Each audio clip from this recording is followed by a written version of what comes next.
పవిత్రం. శ్రీరామ అవతారం. శ్రీరామ ధర్మమూర్తి రావణాసుని సంహరించి సత్యం మరియు మర్యాదని నిలబెట్టాడు.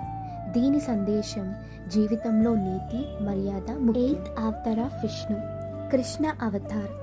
కృష్ణలీలలు చేసిన బాలమూర్తి కంసుని సంహరించాడు 12 ఏళ్లకి. కురుక్షేత్ర యుద్ధంలో అర్జునికి గీత ఉపదేశం ఇచ్చాడు. సందేశం: కర్మ చేయడం మన కర్తవ్యం. ఇప్పటి వరకు ఎగ్జిస్ట్ అయిన 8 విష్ణు అవతారాలు మనము విన్నాము.